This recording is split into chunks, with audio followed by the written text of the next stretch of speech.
Hello there everyone, welcome to episode 12 here on Oxyotl. Let's start with the research. Less upkeep for skink units, of course, much more important.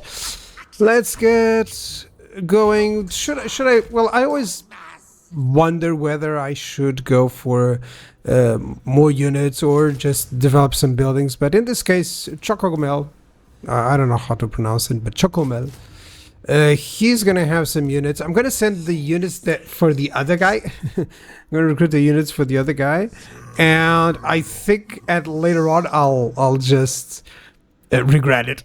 I'm not even joking. I think later on I'm like, oh, I regret so much having done this. But okay, it's a little bit back and forth.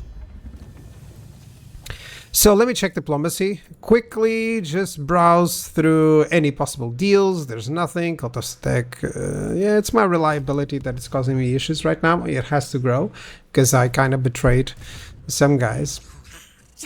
Basically, I betrayed the beastmen who were nearby here so that I could eliminate them.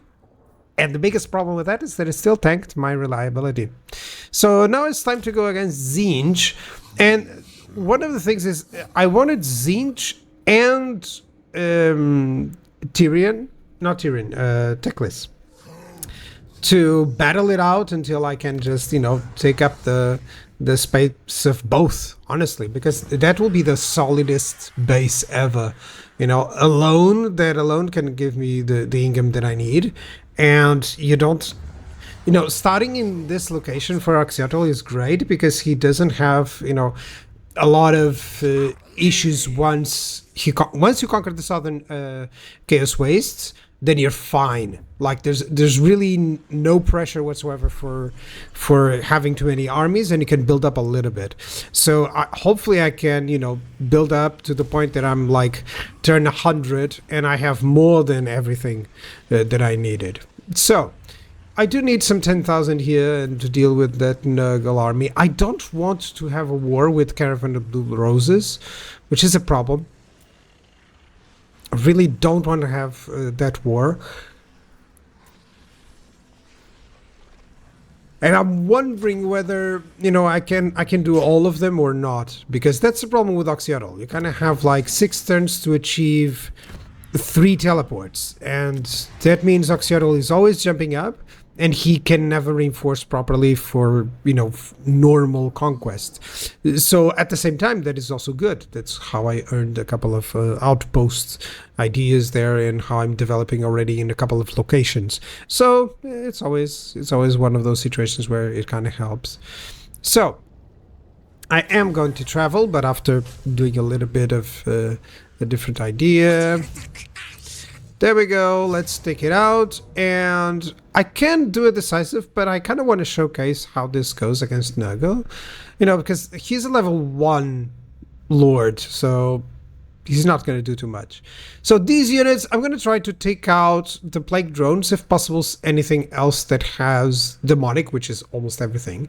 And then, of course, I have my infantry ready to just interfere in case he jumps on my chameleon skinks. Like always, I say chameleon skinks are like more missile cav than missile infantry, just because of how fast they are. They cause poison. They make sure that the enemy doesn't catch up to them easily.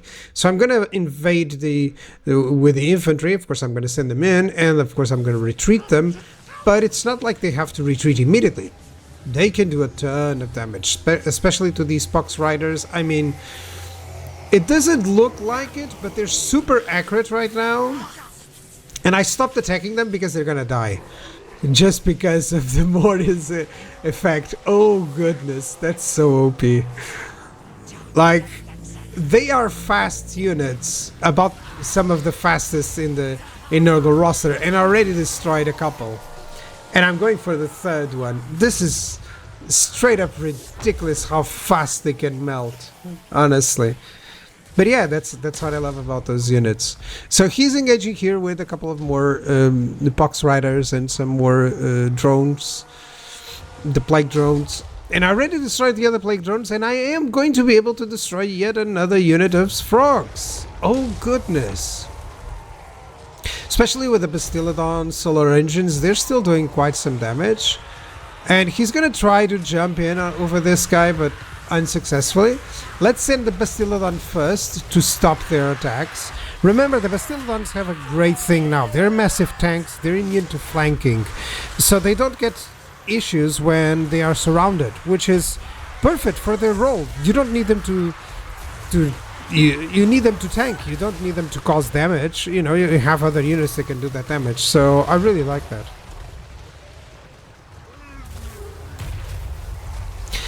Barely missed it. It's the AI dodging. It's really good, actually. It's not. I sent it over right in the middle. I should have waited until they were developed, but I do have some freebies in terms of comets. So likely that's one of those. You know, just trying to. Sometimes it's better that you use it than you leave it instead of microing it properly. So all the infantry, no worries.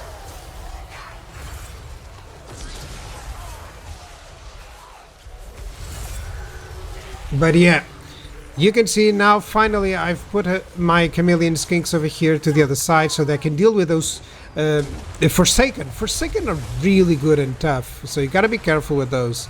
Because Forsaken are always damage dealing infantry, and especially because most of my units are lower armor, they're very vulnerable to Forsaken. It's one of those units that you don't really recognize as a threat until you play with chameleon skinks, you know? In chameleon stalkers especially, because they have such low armor. Yeah, it causes them some issues. Alright, that's a victory. That was actually quite easy, you know. Considering the army, I thought I would take way too long. So, that's a victory. I never know really whether I take the experience or not. I never did the math to know whether it's good or not. But, of course, most of my units are already level 9, actually.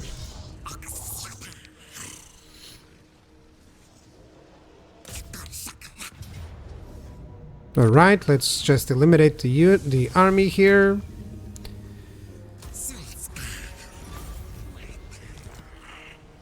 Nurgle has been destroyed, and I can put myself inside the city to try and reduce the control issues, which is great. And overall, I really want the upkeep and the sustenance, so casualty replenishment rate and the upkeep. First upkeep, by the way, I do have the casualty replenishment rate enough for the losses that I had, so sometimes that makes completely the difference. Let's go with Wissen's wild form. And over here, Comet or Chain Lightning or Arcane Conduit. Or the Bound Spell, yeah. That's much better. Having a couple of fireballs, hopefully I can do something with it. I think there's a battle where I just whiff both. Alright. What else can I do? Some Sacred Croxicos. Where's the horned ones? There we go. And finally my income is developing nicely, and I'll be able to develop it fully, you know, so suddenly I'm not having too much issues, especially once the geomantic web is down. I mean, the geomantic web is, it works, it's just not an interesting mechanic, you know, it just gives us buffs, and not in an interesting way, so it's not like I actively need to do anything else, just building stuff. So it's one of those things where I understand that it was easy to implement. I just think that it could be done in a better way. I actually would use the background of geomantic web for like trade, you know, in between settlements or something, like to benefit the trade, maybe a trade focused faction, and then just use anything else for the geomantic web in terms of a different idea for it. So not yet. Let me just see. What I want Kamotor to obtain is just a lot of cavalry. And Rocklon, I'm pretty sure that I'm going to have to recruit some units here. You know, it's not like I can have Oxyotl just conquer everything. Not at this time, that's for sure. So yeah, all that I want is to ensure that the southern wastes are mine. Oh, and here's the problem. Okay, so now we can realize that Teclis likely is winning. And if Teclis is winning, that kind of is a bummer. I wanted Kairos to eliminate Teclis so I don't have to go at war with him. But it seems like it's going to be necessary. So a Sacred Croxigor. The reason I'm not putting another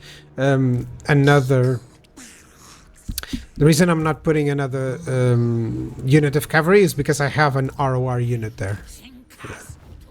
I wish I had some blessed ones. Actually, some blessed ones would do just nicely.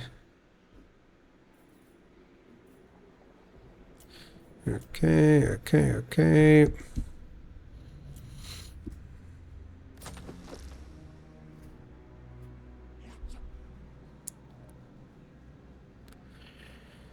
Let me see. Well, the thought process is that I declare war on Teclis, and in essence, I just moved a little bit, and then in essence, I declare war on Kairos, and then in essence, I'll declare war on Teclis later on, as needed, and depending whether or not, he's fully developed. Yeah, it seems like so bad. If there were conquests back and forth, but it just seems that Kairos is completely losing it. So yeah, and I'm having to go back with this guy. Hold on. Finally, let's move. There we go.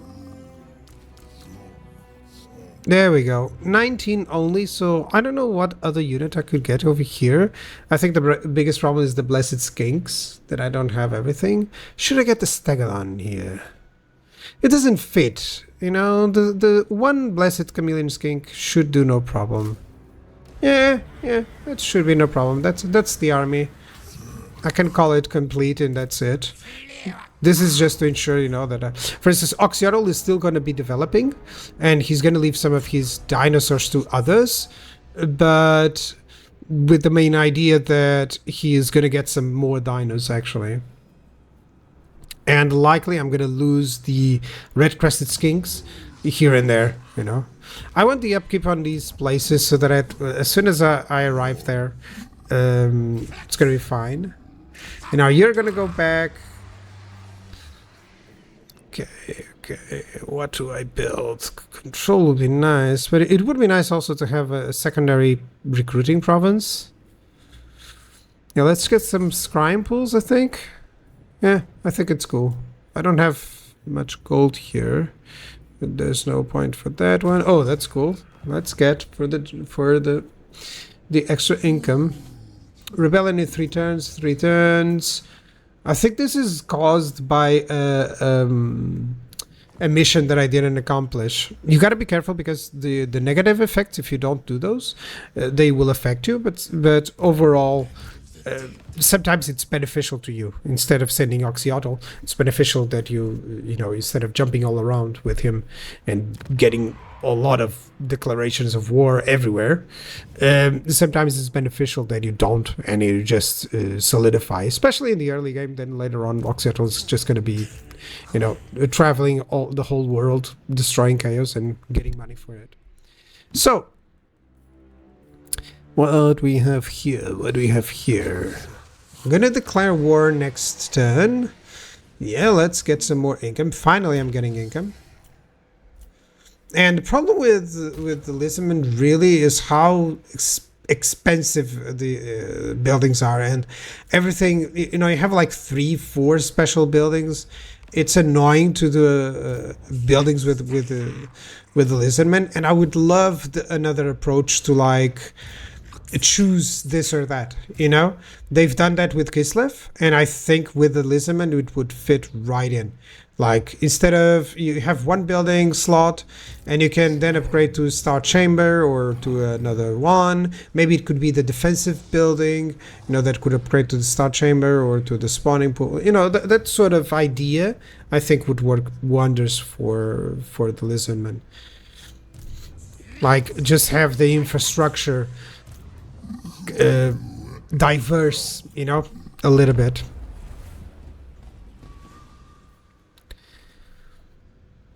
So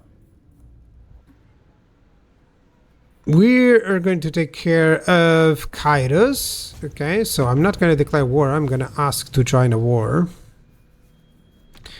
Yeah, Order of Lore Masters is definitely at war with them, and they can provide me... I don't want trade agreements or anything because I really want to betray them later on. Not betray them, just attack them later on.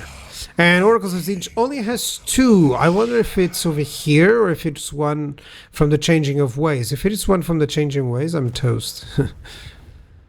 But at least this one falls into my hands, and that means a very problematic issue for Kairos. Let me see what happens here. I could attack. Definitely. I can continue siege. Just one. I think I have more than enough units here. Likely we'll do the siege in the next episode. So yeah. Some missile resistance here. He doesn't have a lot of it, but you know, he has a shield. Some missile resistance level of missile resistance is always good. So I can continue siege, and then I think Oxyotl can just teleport if there's any issues. Or I can just ambush here. Yeah, for now I can just ambush here in case there's someone showing up. Because I really don't know if Kairos is, you know, nearby or he has been defeated or not by Teclis's AI. Okay, interesting to see Khemri actually developing well. There's a lot of buildings in the sanctums, for instance, one that provides a vision around all the settlements, and sometimes I already have it, so that's why I don't necessarily do it. Later on, if I have money to spare, I'll do that. So imminent rebellion here, like for instance this one, it doesn't really offer me too much. Okay, Khemri, definitely. Let's go for it. 1,200 in exchange for a ton of stuff. A good Nenagro with Miao Ying. That's cool. I can get... Yeah, I can get with him as well. That's cool. Okay, Citadel of Dusk. I could get a defensive alliance. I'm gonna have to think on that. Because I don't know if that's what I want. Because maybe I want to betray them later on, you know? That's the problem. But overall, I have a lot of non-problematic situations. So, Cult of Sateka needs they're actually... Cult of Sateka is actually attacking some humans, so it's kind of fine that with the Lizardmen, they're kind of like their own order. They are order, but they attack everyone, you know? They're a little bit... The only faction that people would consider order-based, that it's not. They're very individualistic, so... Which is kind of... fine, if not mistaken. That is precisely what happens in the tabletop as well, you know, or in the lore, not the tabletop, the lore, I would say. So yeah, more growth coming up, but that'll be next episode. Of course, we're gonna have some rights and stuff. Thank you very much for watching. I'll see you guys next time. Bye bye.